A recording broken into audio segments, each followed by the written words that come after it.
German Chancellor Friedrich Merz said Tuesday that European leaders expect a meeting between the leaders of Ukraine and Russia within 2 weeks.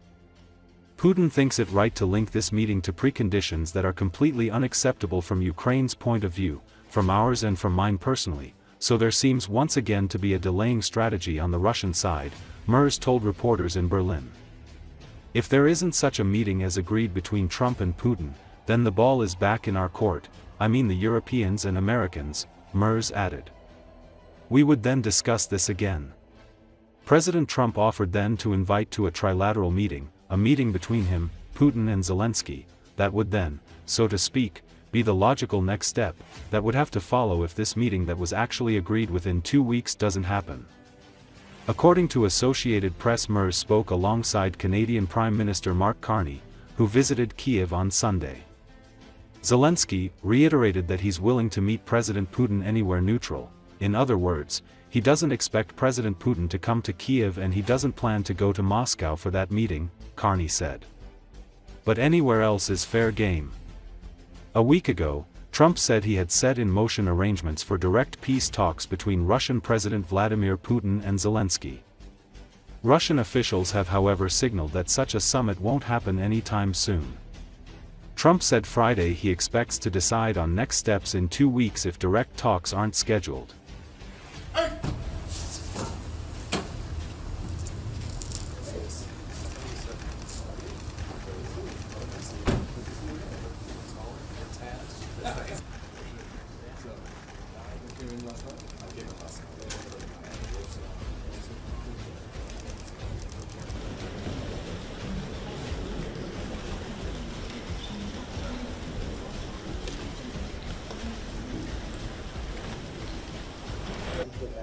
How worried are you about the stability of the US financial system? How are you into the partnership with Norway to transatlantic? In der Tat ist es so, dass ja in unserer Anwesenheit in der letzten Woche Präsident Trump mit Präsident Putin telefoniert hat und wir anschließend über das Telefonat beraten haben. Die Erwartung haben wir gemeinsam ausgesprochen, dass es zu einem Treffen zwischen Präsident Zelensky und Präsident Putin innerhalb von 2 Wochen kommt.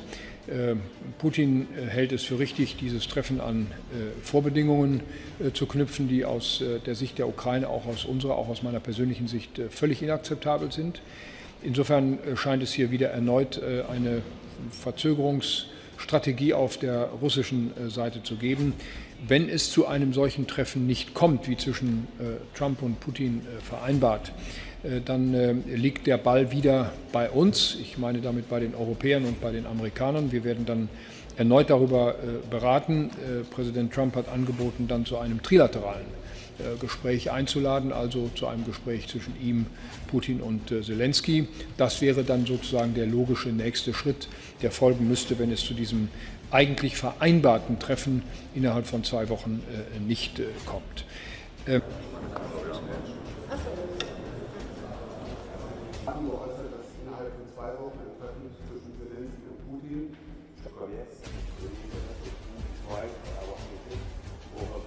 With respect to the potential bilateral meeting, I was in Kyiv 2 days ago, met with President Zelensky, and he reiterated that he's willing to meet President Putin anywhere neutral. In other words, he doesn't expect President Putin to come to Kyiv, and he doesn't plan to go to Moscow for that meeting. But anywhere else is fair game. And as the Chancellor just said, we see President Putin putting conditions and conditions, and stalling and being afraid of having this meeting.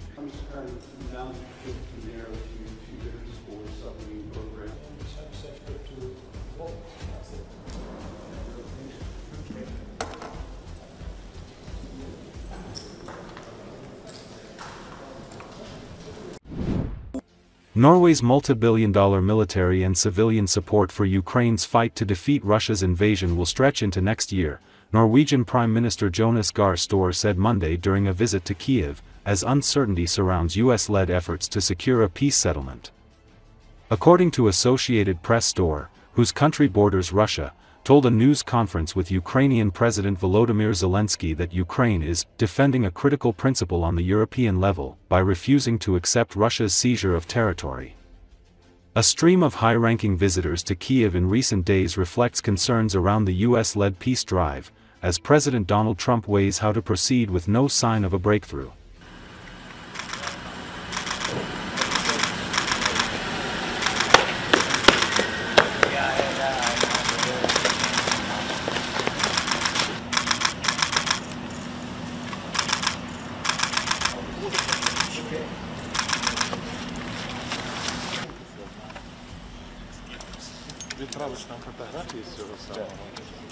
Перш за все, хочу подякувати за рішення виділити $700 мільйонів на закупівлю системи ППО Петріот. І вчора це було оголошено, і це відчутно посилить захист неба. Дякую, йдеться про закупівлю саме таких систем, з якими у нас, ви знаєте, дефіцит, є проблеми. Системи цього типу вже врятували тисячі життів наших людей і дуже якісно збивають російську балістику. What kind of security guarantees could У нас ряд відбулось зустрічі, і сьогодні буде зустріч з Келлером на продовження цієї тематики, в розвиток, підготовки щодо можливості майбутніх зустрічей з російською стороною. В кінці тижня буде зустріч української команди і американської команди, відповідно тих людей, про якого ви сказали, або частини тих людей. Буде впродовж тижня багато роботи. Організацію якої мали би відповідати американці Рубіо, Ванс та Вітков.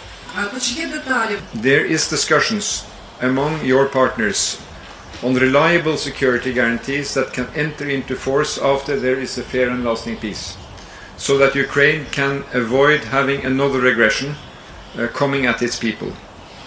Norway has been part of those discussions since the beginning. We will continue to be there. And my conviction is that the biggest and most significant security guarantee we can provide is strengthening Ukraine's defense capacity in all dimensions. And Norway has, since the beginning, been guided by the following principle: responding to Ukrainian needs, delivering material that can be made operational immediately.